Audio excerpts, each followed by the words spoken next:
Assalamualaikum warahmatullahi. Waalaikumsalam.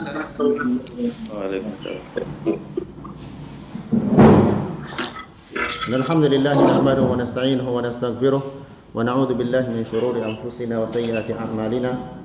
May yahdihillahu fala mudilla lahu wa may yudlil fala hadiya lahu. Wa asyhadu an la ilaha illallah wahdahu la syarika lahu wa asyhadu anna Muhammadan 'abduhu wa rasuluh. Allahumma shalli wa sallim wa barik ala nabiyyina Muhammad wa ala alihi wa sahbihi wa man tabi'ahu bi ihsanin ila yaumiddin, amma ba'd. Ayuhat tullab, a'azzana Allah wa iyyakum. Mada darsuna al-an?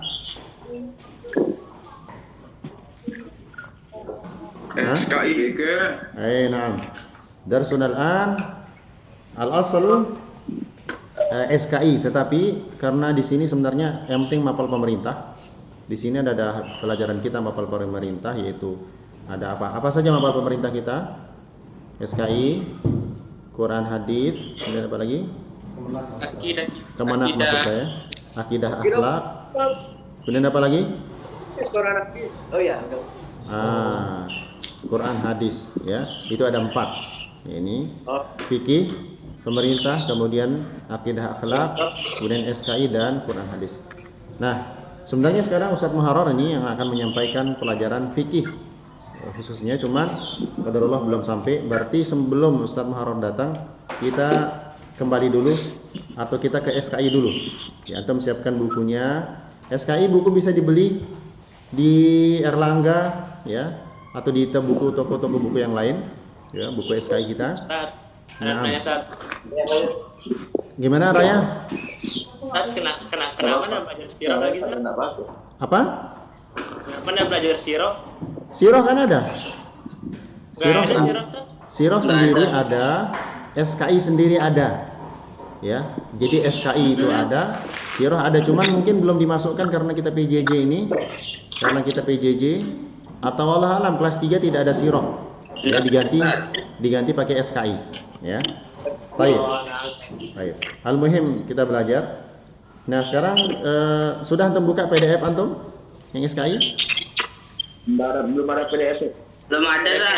Loh, bukannya udah Ustadz kirimin? Belum ada. Sebentar.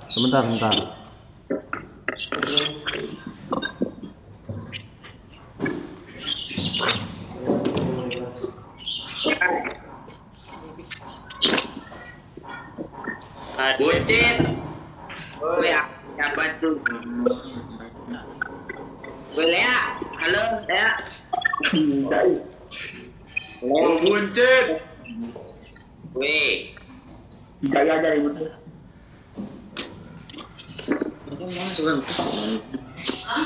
Baik. Sudah saya kirimkan di wali kelas masing-masing.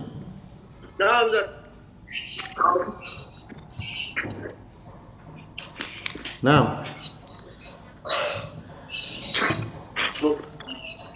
video kemarin sudah dilihat belum? Sudah pernah dilihat? Baik. Video kemarin atau semester 1 ini kita berbicara berapa? 3 bab, ya. Perkembangan Islam di Indonesia, peran wali sanga atau wali songo. Ya, kenapa dinamakan songo? Ya, karena apa? 9. Songo, Jawane songo iki siwak nek bahasa Lombok iki. Nah, kemudian yang ketiga adalah kerajaan-kerajaan Islam di Indonesia. Nah, telah kita sebutkan bagaimana kemarin situasi kondisi pra-Islam dari sisi geografis, keyakinan, perekonomian, kemudian politik, kesenian. Kemudian kalian juga sudah tonton ya jalur masuk Islam di Indonesia. Ada berapa teori kemarin? Ada berapa teori? Ada 4 teori Bon. Arab, teori. Sebut apa? Ada 4 teori, teori Arab, Teori apa? Arab. Gujarat, Arab, Iran, Persia, Cina. Ya. Jadi ada 4. Ada teori Gujarat. Mana Gujarat? Masih ingat Gujarat mana? Gujarat tuh mana? Arsyad. Gujarat tuh di mana Arsyad? India. India he. Itu dari India, Dari- ya. Ya. India dekat-dekat. Iya. Ya, sana sudah di India, agak sebagian selatan. Kemudian teori Arab, teori Persia, dan teori Cina. Di video kemarin Ustadz sudah sampaikan teori apa saja? Baru teori apa? Teori India, teori Semuanya, Persia. Taib. Iya. Teori India ini dikemukakan oleh siapa namanya? Masih ingat? Anu Ustaz. Bikin apa? Bis di Nepal. Susah namanya. Oh, iya. Jenepel, Mukwete, dan Fatimi. Ya. Dan siapa namanya? Snok Gorhonje, yang dia pura-pura masuk Islam, kemudian apa namanya? Sempat ingat Snok Gorhonje ini sempat belajar di Mekah, ya. Snok Gorhonje ini sempat belajar di Mekah, kemudian dia pura-pura masuk Islam. Ya, dia orang orientalis. Boleh jadi dia hafal Al-Quran, ya. Boleh jadi dia hafal Al-Quran. Karena orientalis memang bisa, ya. Kemudian teori Arab dikemukakan oleh siapa? Masih ingat? Anu Ustaz, teori Arab Sir Thomas Arnold sama Dan? Buya Hamka. Iya, Buya Hamka. Siapa Buya Hamka? Anu Prof Hamka, ketua besar Muhammadiyah. Siapa nama panjangnya? Itu Hamka kan singkatan. Hamka. Haji Amrullah. Haji Abdul Hamka. Hamka itu Haji Amrullah. Saya lupa K-nya apa, ya. Di sini sepakat mereka bahwasanya Islam itu masuk ke abad berapa? Ada 4 ketika Abad ke-7 Hijriah, ya. Abad ke-7 Hijriah. Baik. Nah, kemudian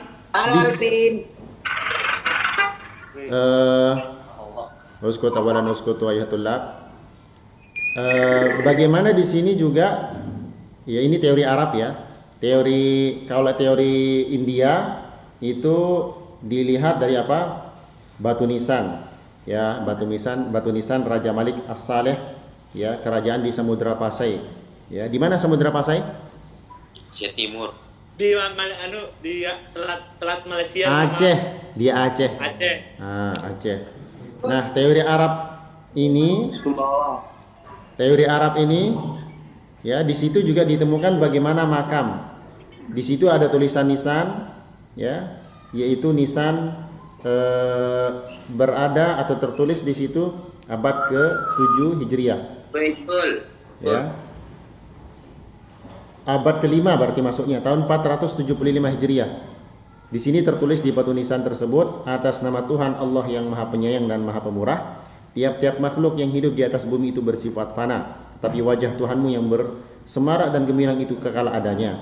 Inilah kuburan wanita yang menjadi syahid bernama Fatimah binti Maimun, putra Hibatullah, yang berpulang hari Jumat ketika 7 sudah terlewat bulan Rajab dan pada tahun 495 Hijriah. Berarti ini sekitar abad ke-5 ya ditemukan batu nisan, ya. Jadi juga ini seperti ungkapan, ya, Pak Profesor Azyumardi Azra, ini masih hidup orangnya ini, Pak Azyumardi Azra ini. Jadi kesimpulan beliau menurut teori Arab ini, Islam datang di abad ke-7, tapi baru menyebar di abad ke-12. Islam datang di abad ke-7 itu baru sekitar para pedagangnya saja, para pedagang, kemudian ya orang-orang yang di sekitar pantai, kemudian menyebar luas itu ketika abad ke-12. Baik, teori Persia. Siapa yang mengemukakan teori Persia? Teori Persia digunakan oleh Hussein Janjira.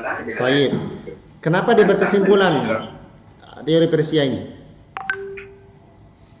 Apa kesimpulannya? Kenapa kok dia bilang, oh dari Persia datangnya? Persia itu mana sih? Persia mana? Iran. Iran sekarang. Kenapa dia berkesimpulan dari Persia? Ada salah Ya. Karena persamaan kebudayaan di kalangan masyarakat Islam Indonesia di Iran. Nah, karena ada, kan nih sebentar lagi nih bulan Muharram nih. Nah, bulan Muharram itu biasanya orang-orang Iran Syiah itu merayakan apa? Bulan Muharram. Hah? Muharram. Apa? Merayakan hari Asyura, ya. Di mana mereka orang-orang Syiah itu katanya apa? Ketika Husain radhiyallahu taala anhu dipenggal kepalanya meninggal di Karbala. Kok malah dijadikan perayaan. Ya. Sudah tanggal 2 Muharram nih, Ustaz. Hah? Tanggal 10. Yang di Tanggal yang 9. 9 yang tusuk-tusuk dirinya itu yang pukul-pukul dirinya. Nah, gitu katanya. tanggal 9. Itu kan tanggal 9 Muharram itu bertepatan dengan perayaan juga ternyata ada di Sumatera, di Minangkabau. Ada namanya Tabut. Ada perayaan Tabut. Ya, dia melarung. Larung itu apa namanya? Ke laut. Dibawa ke laut. Ya, itu perayaannya tanggal 10 Muharram. Ya, mirip dengan perayaannya orang-orang Syiah. Karenanya ini salah satu yang menyebutkan, oh ini sama, berarti berasal dari Persia juga. Kemudian juga misalkan ada Syekh Siti Jenar. Syekh Siti Jenar itu kan perayaan dia punya keyakinan wihdatul wujud, ya, manunggaling kawula Gusti. Maksudnya apa? Manusia atau itu menjelma masuk ke dalam makhluk, ya, menjadi satu antara Allah dengan makhluk. Jadi sama saja. Makhluk itu juga ada Allah, ya. Sehingga apa dia bilang? Ya, sama saja di mana-mana ada Allah, ya. Di makhluk itu bersemayam di situ Allah. Dan ini keyakinan Syekh Siti Jenar ini sama dengan Al-Hallaj yang digorok. Al-Hallaj ini juga oleh khalifah saat itu, dan Hallaj ini berasal dari Persia. Itu juga katanya menurut teori ini. Berarti Islam itu berasal dari Persia. Kalau Cina bagaimana? Ya. Di sini kita lihat bagaimana, ya, kan ketika terjadi penaklukan kota Baghdad oleh siapa? Siapa yang menaklukkan Baghdad? Siapa yang menaklukkan Baghdad? Imam Ahmad. Fatih. Enggak usah boleh ngawur ya. Yang menyerang Baghdad, siapa yang menyerang Baghdad? Oh, Mongol. Nah, siapa nama pemimpinnya saat itu? Genghis Khan. Genghis Khan. Itu yang memporak-porandakan, ya, Baghdad. Lah, setelah lama banyak juga yang masuk Islam ternyata. Nah, orang-orang Mongol, orang-orang Cina yang masuk Islam ini kemudian membawa Islam ke Indonesia. Ini terbukti dengan Demak, ya, Masjid Demak. Kemudian terbukti dengan nama-nama, ya, istilah-istilah Cina. Apa kemarin kita sebutkan? Cek Popo, Jin Bun, Cek Bancun, Cun Ceh, Cucu, itu nama-nama gelar-gelar raja Jawa yang itu adalah semuanya adalah gelar Cina. Kemudian bagaimana masjid-masjid yang ornamen-ornamennya ada ornamen-ornamen Cina. Ya, di situ kita lihat. Nah, ini semua ada yang mengatakan berarti dari Cina Islam itu yang masuk ke Indonesia. Jadi intinya sebagaimana Ustaz sebutkan dalam video tersebut, semua teori memiliki kelebihan dan kelemahan. Tidak ada kebenaran yang mutlak dari teori-teori tersebut. Tapi yang penting bahwasanya apa? Islam tersebar dengan salam. Dengan apa? Selamat. Bukan dengan not with sword, okay? Bukan dengan sayf. Ya, laisa bis-sayf. Lakin bi al-aman wat tijarah wal muamalah al-hasanah baina at-tujjar al-muslimun wa asy-sya'b al-indonesi. Ya. Nah, sekarang kita masuk, antum lihat di halaman, kalau yang punya bukunya sudah Ustaz share di grup itu. Halaman 14. Apa strategi dakwah Islam di Indonesia? Ya, bagaimana strategi dakwah? Ya. Jadi strategi dakwah, ya, di sini disebut ada beberapa hal. Satu dengan perdagangan, dua dengan perkawinan atau perkawinan, ya, politik, pendidikan, kesenian, tasawuf katanya di sini. Ya, diistilahkan tasawuf, Allah alam. Kenapa diistilahkan tasawuf? Ya, katanya tasawuf. Ya. Baik. Yang pertama perdagangan, sudah kita sebut kemarin bagaimana Islam, ya, itu dengan para pedagang dari Gujarat, dari India, dari Cina dan seterusnya, muamalah mereka yang baik sehingga tertariklah dengan Islam. Ya, kemudian dan ini kita sebutkan apa? Masuk di sekitar abad ke-7 ya, abad ke-7 Masehi hingga abad yang ke-16 ya. Kemudian perkawinan, bagaimana dari jalur perkawinan tersebut ya juga masuk Islam, nikah dengan nikah dengan penduduk asli ya. Ini juga membuat masuknya Islam. Atau juga bahkan para ulama sendiri ya, di sini disebutkan bagaimana pernikahan antara Raden Rahmat atau yang disebut dengan Sunan Ampel. Sunan Ampel di mana kuburnya sekarang? Diagungkan. Sunan Ampel di Surabaya. Waliyahzubillah ya, ternyata kuburannya makam Sunan Ampel. Nih, Hanif mungkin pernah pergi ke situ ya. Belakang. Makam Sunan Ampel ya. Makam Ustaz. Nah, Taib. Jadi Sunan Ampel atau Raden Rahmat ini disebutkan menikah dengan Nyai Manila ya. Kemudian bagaimana Sunan Gunung Jati menikah dengan Putri Kawungaten ya. Kemudian pernikahan Raja Brawijaya dengan Putri Campa. Brawijaya Hindu, kemudian Putri Campa ini Islam. Campa kemarin di mana kita sebutkan? Mana di mana Campa? Campa itu Kamboja. Ya, sekarang namanya Kamboja. Ya, Kambodia. Yang itu dulu Kamboja ini adalah wilayah Cina bagian selatan. Ya, Kamboja ini dulu masuk wilayah Cina tapi bagian selatan. Nah, ini juga yang menyebutkan dan sekarang masih ada Islam di Kamboja tersebut. Nah, ini akhirnya melalui perkawinan inilah kemudian masuk Islam orang-orang Indonesia. Ya. Kemudian disebutkan juga di sini bagaimana dari sisi politik ya, hubungan antara penguasa dan pemerintahan ya. Penguasa atau rajanya yang masuk Islam tentu rakyatnya juga ikut masuk Islam ya. Kemudian bagaimana kerajaan Islam yang penaklukan terhadap kerajaan-kerajaan ya Hindu ya. Kemudian ternyata dan kita tahu bahwasanya di Hindu itu ada strata-strata, bagaimana kita sebutkan kemarin, ada strata. Apa paling rendah stratanya itu kalau di Hindu? Ya, Suda atau apa namanya itu? Paling rendah. Ya, yang ini tidak mungkin merit atau menikah dengan strata yang tinggi. Nah, Islam tidak ada namanya strata-strata. Islam tidak ada namanya strata, sehingga itu yang membuat banyak orang-orang Hindu akhirnya masuk Islam. Dari sisi pendidikan jelas ya, dari pesantren ternyata dari zaman bahula, dari zaman sunan-sunan, kalau benar kisah sunan-sunan itu ya misalkan. Nah, nanti kita sebutkan ya, kita kritisi misalkan insya Allah pada pertemuan berikutnya mungkin tentang sunan-sunan, bagaimana sunan-sunan tersebut ya. Dari pesantren ya, yang pesantren itu sudah ada sejak zaman sunan-sunan itu ya. Dari sini juga tersebar ya. Bagaimana misalkan di sini disebutkan pesantren yang didirikan oleh Sunan Ampel, Sunan Giri ya, sampai ke Maluku sana ya, sehingga Raja Tidore kemudian raja itu Islam, kerajaan Islam bahkan ada di sana ya, di Maluku. Nah, kesenian.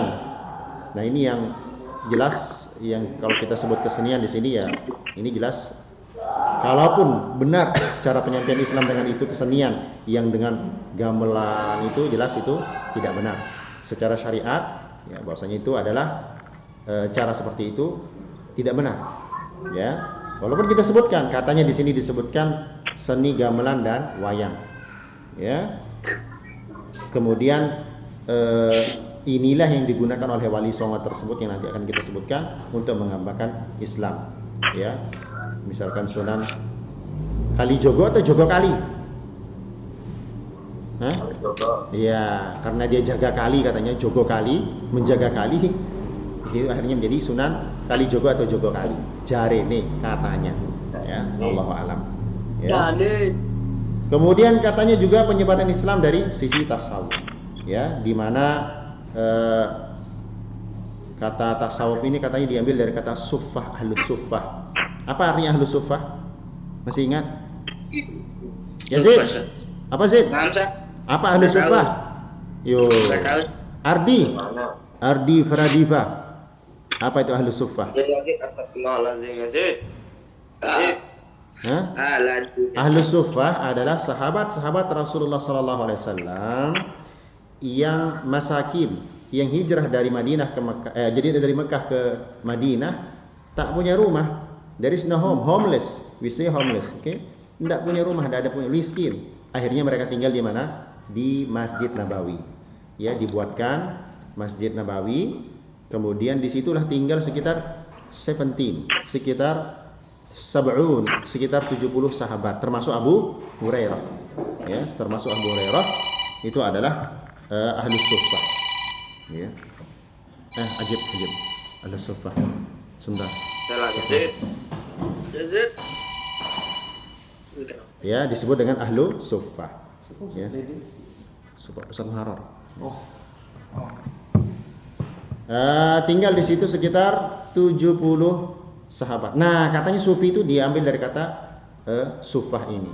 Allahu a'lam penisbatannya, ya, belum tentu benar. Nah, katanya sufi dengan ajaran sufi tasawuf ini masuklah Islam. Yang intinya mereka mengajarkan kesederhanaan. Ya, kesederhanaan, ya, bagaimana menghayati kehidupan dengan cara sederhana.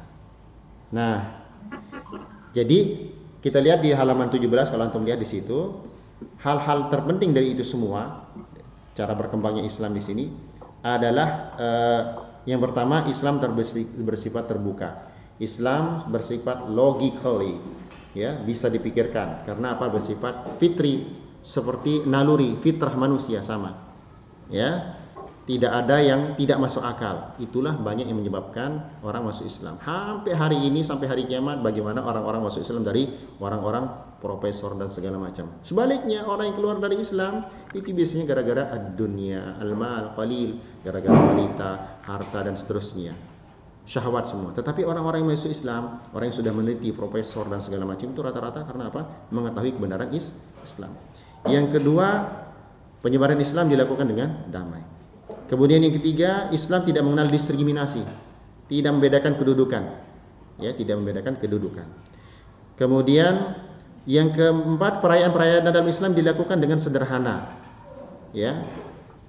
Perhatikan, coba yang pernah mendengar perayaan Ngaben, pembakaran mayat di agama Hindu, bagaimana mereka menghabiskan sampai ratusan juta untuk perayaan itu. Itu baru mayatnya. Belum yang lain-lain, belum setiap apa dia beli, harus beli kembang-kembang, beli. Islam tidak perlu seperti itu, ya. Punya kupluk ini peci, kain, sarung, bisa langsung sholat, ya. Tidak punya uang, tidak perlu sedekah, tidak perlu zakat dan seterusnya. Jadi sederhana. Dan yang terakhir, Islam dikenal dengan kewajiban yang mengeluarkan zakat yang bertujuan untuk menciptakan kesejahteraan. Ya, tu'khadhu min aghniyaihim faturaddu ala fuqaraihim, sabda Rasulullah SAW. Zakat diambil dari yang kaya, ya, seperti Raya ini kan kaya-kaya nih, Raya, kemudian Hanif ini kan sugih nih kan, ya, Alpin ini kan, diambil hartanya yang orang-orang ini kemudian disedekahkan kepada, ya, mungkin kepada siapa? Kepada Yazid. Kalau Zid, antum kaya atau miskin Zid? Kaya kayaknya Yazid ini. Berarti diambil juga Yazid ini hartanya, ya, disalurkan kepada orang-orang miskin. Ini menunjukkan Islam, ya, bagaimana Islam itu cepat diterima oleh orang-orang yang agamanya apa dulu namanya agamanya Indonesia sebagian besar selain Hindu Buddha apa namanya? Hindu. Iya, selain Hindu dan Buddha belum ada Kristen belum masuk. Apa namanya? Konghucu. Dinamisme dan animisme, menyembah dewa-dewa. Percaya kepada roh-roh itu. Naam, yang percaya kepada roh-roh itu terus. Ya, taib. Jadi ini yang dapat kita sebutkan di kesempatan kali ini. Harusnya pelajaran Ustaz, nanti insyaallah Ustaz Muharrar akan mengirimkan video tentang fikih. Tetapi fikih untuk pemerintah ini kebanyakan isinya usul fikih, ya. Nggak tahu kenapa kurikulumnya seperti itu. Isinya banyak usul fikih, ya. Nanti antum akan lihat video Ustaz Muharrar dan juga dari anak Al-Quran hadis dan juga akidah akhlak. Wallahu alam, ya. Ini yang dapat kita sampaikan di. Raya. Nah, pertanyaan Ustaz. Pendapat teori yang empat ini yang paling kuat yang mana Ustaz? Nggak ada yang kuat gitu. Nggak ada yang kuat, semua ada kemungkinan. Ya mungkin sebagian besar dari dulu kita dengar ada namanya Gujarat itu yang paling sering dari India, pedagang-pedagang India dari Gujarat, Malabar itu dari India, itu yang paling sering disebutkan teori ini. Cuman ada juga teori-teori yang lain, oh, ternyata ini sama-sama kuat. Cina juga buktinya ada ornamen-ornamen Cina, nama-nama Cina dan seterusnya. Allah alam, yang jelas tadi disebutkan kan tidak ada yang paling kuat, tetapi ini kemungkinan. Ini namanya aja mungkin. Kita kan belajar sejarah. Cuman memang bisa dilihat kemungkinan yang paling kuat seperti misalkan, oh ini ada batu nisan yang bertuliskan di situ nama Arab dan ini diambil atau batu nisan seperti ini tidak ditemukan kecuali dari misalkan Gujarat, India dan seterusnya. Allahu a'lam. Ada juga yang bilang masuknya Islam ke Indonesia ini dari zaman Umar bin Khattab, benar Ustaz? Makanya ada kemungkinan bahkan dari saat sahabat yang mengirim, ada sahabat saat siapa katanya ada pernah sahabat yang ke sini. Itu namanya teori kemungkinan. Ada kemungkinan mungkin. Ya Allahu a'lam. Ya, yang terakhir apa nih? Ada yang bilang Nabi Sulaiman tuh di Candi Borobudur kan? Nah, hebat sekali ya buat candi Buddha ya. Buat candi Buddha. Al-muhim yang di luar yang bertentangan dengan syariat itu ya jelas tidak diterima ya. Secara penelitian pun nanti dibuktikan itu tidak ada. Ya, baik. Karena waktu sudah habis, naktafi bihadzal qadar. Sebelumnya la takhruju tahdir qablahu ya. Tahdir la takhruju. Wassallallahu ala nabiyina Muhammad wa ala alihi wa sahbihi wasallam. Assalamualaikum warahmatullahi wabarakatuh.